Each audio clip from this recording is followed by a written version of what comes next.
मैं अपने education express classes में आप सभी का स्वागत करता हूं। आज हम लोग देखने वाले हिंदी चैप्टर 4, इसका नाम है नाखून क्यों बढ़ते हैं। इस पाठ के लेखक हजारी प्रसाद द्विवेदी जी हैं। ठीक है, तो चलिए हम लोग क्लास को स्टार्ट करते हैं। पहला प्रश्न आपका क्या बोल रहा है कि हजारी प्रसाद द्विवेदी का जन्म कब हुआ था। हजारी प्रसाद द्विवेदी जी का जन्म 1907 में कब हुआ था बाबू।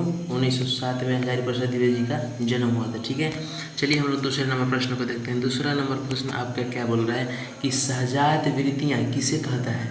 सहजात वृत्तियाँ किसे कहते हैं। देखिए, सहजात वृत्तियाँ अनजान स्मृतियों को कहा जाता है। किसे कहा जाता है बाबू, अनजान स्मृतियों को कहा जाता है। ठीक है, चलिए हम लोग तीसरे नंबर प्रश्न को देखते हैं। तीसरा नंबर प्रश्न आपका क्या बोल रहा है कि पुराने का मोह सब समय वांछनीय नहीं होता।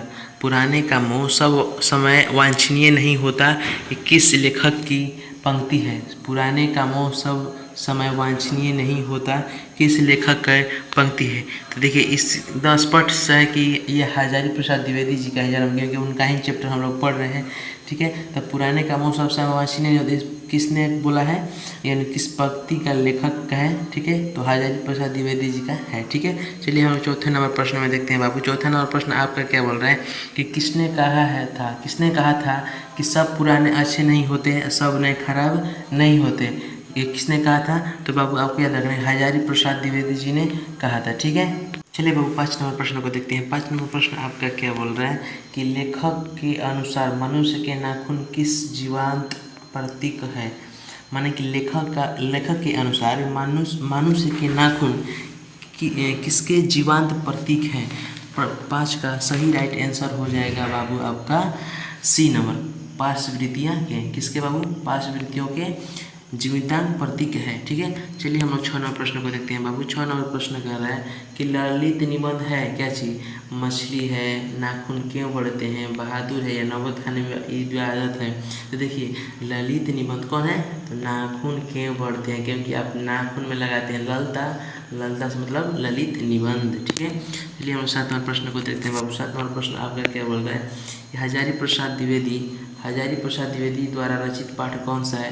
आपको पता होगा कि हजारी प्रसाद द्विवेदी द्वारा रचित पाठ नाखून क्यों बढ़ते हैं। ठीक है, चलिए हम लोग 8 नंबर प्रश्न को देखते हैं बाबू। 8 नंबर प्रश्न आपका बोल रहा है कि नाखून प्रतीक है। नाखून किसके प्रतीक है, तो पार्श्ववृत्ति के प्रतीक है। किसके बाबू, पार्श्ववृत्ति के प्रतीक है। ठीक है, चलिए हम लोग 9 नंबर प्रश्न को देखते हैं। 9 नंबर प्रश्न आपका क्या बोल रहा है कि नाखून क्यों बढ़ते हैं। पाठ में बूढ़े ने सबसे बड़ी चीज़ किसे माना है। नाखून क्यों बढ़ते हैं। ठीक है, नाखून क्यों बढ़ते हैं, पाठ में बूढ़े ने सबसे बड़ी चीज़ किसे माना है। ठीक है, तो सबसे बड़ी चीज़ किसे माना है, आपको सही इस प्रश्न का सही राइट आंसर है जो प्रेम है, इसे सबसे बड़ा चीज़ माना है। किसे बाबू, प्रेम को सबसे बड़ा चीज़ माना गया है। ठीक है, चलिए 10 नंबर प्रश्न को देखते हैं। 10 नंबर प्रश्न है कि दधीची का हड्डी किससे बना था। जो दधीची का हड्डी था वो किससे बना था, तो आपको याद रखना है इंद्र के ब्रज से। किससे बाबू, इंद्र के ब्रज से बना हुआ था। ठीक है, चलिए 11 नंबर प्रश्न को देखते हैं। 11 नंबर प्रश्न बोल रहा है कि द्विवेदी जी से किसने पूछा था कि नाखून क्यों बढ़ते हैं। लड़के ने, लड़की ने, पत्नी ने, नौकर ने। तो द्विवेदी जी से उनकी लड़की, छोटी लड़की ने पूछी थी कि पिताजी नाखून क्यों बढ़ते हैं। ठीक है, तो चलिए हम लोग 12 नंबर प्रश्न को देखते हैं। 12 नंबर प्रश्न बोल रहे हैं आपका कि पुराने के मोह सब समय वांछनीय नहीं होता है।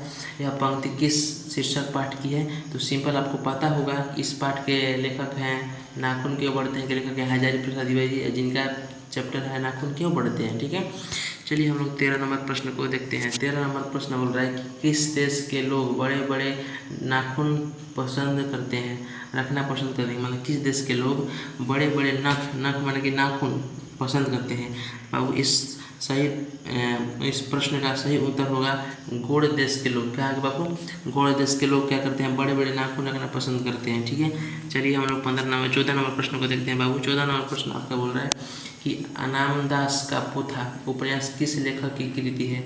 अनामदास का पोथा किस लेखक की कृति है, तो इस प्रश्न का सही राइट आंसर हो जाए बाबू हजारी प्रसाद द्विवेदी जी का है। किसका है बाबू, हजारी प्रसाद द्विवेदी जी का है। ठीक है, चलिए 15 नंबर प्रश्न को देखते हैं। 15 नंबर प्रश्न बोल रहा है आपका कि हजारी प्रसाद द्विवेदी ने निर्लज अपराधी किसे कहा है।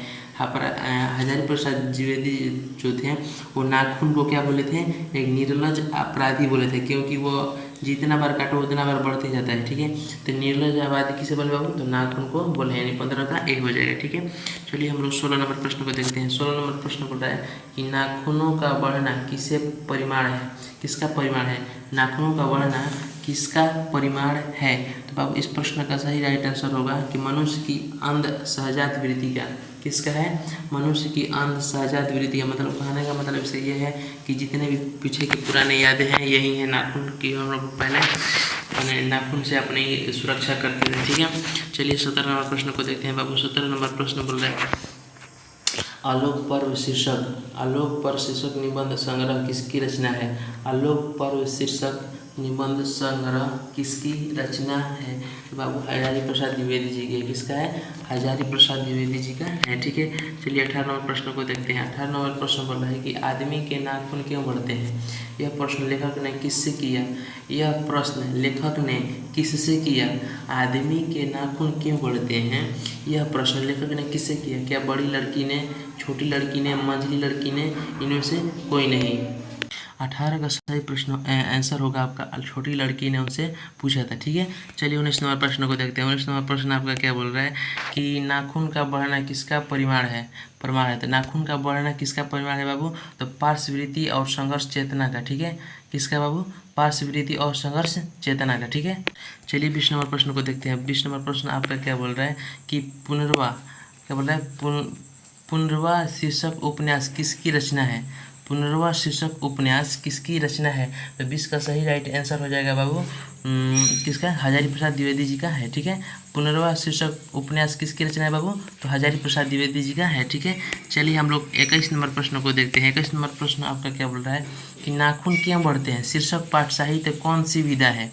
तो आपको बताया है कि ललित निबंध है। ठीक है, नाखून क्यों बढ़ते, कैसे विधा है बाबू, तो नाखून बढ़ते हैं, ये ललित निबंध है। ठीक है, चलिए हम लोग 22 नंबर प्रश्न को देखते हैं। 22 नंबर प्रश्न आपका क्या बोल रहा है, गौड़ देश के लोग क्या पसंद करते हैं। तो आपको पता होगा कि बड़े बड़े नख रखना पसंद करते हैं। क्या बाबू, बड़े बड़े नख रखना पसंद करते हैं। ठीक है, चलिए हम लोग 23 नंबर प्रश्न को देखते हैं। 23 नंबर प्रश्न आपका बोल रहा है कि नाखून का बढ़ना मनुष्य की किस वृत्ति का परिमाण है।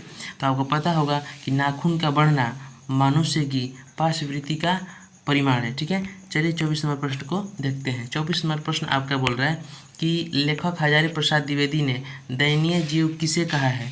लेखक हजारी प्रसाद द्विवेदी ने दयनीय जीव किसे कहा है। क्या अलग अल्पज्ञ पिता को, अल्पज्ञ माँ को, अल्पज्ञ भाई को, अल्पज्ञ बहन को।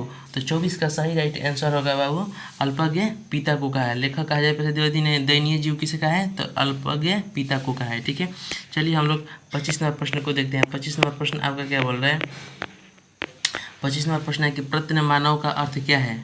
प्रश्न क्या है बाबू, प्रत्यय मानव का अर्थ क्या है। आधुनिक मानव, मध्यकालीन मानव, धार्मिक मानव या प्राचीन मानव। तो 25 का सही राइट आंसर होगा बाबू प्राचीन मानव। क्या बाबू, प्राचीन मानव। ठीक है, तो सब जितने भी प्रश्न थे हम करा दिए हैं। और वीडियो अच्छा लगा हो तो ज़्यादा से ज़्यादा शेयर कीजिए, कमेंट करना नहीं भूलिएगा। थैंक यू, धन्यवाद। और अगले वीडियो में हम लोग मिलते हैं। ठीक है।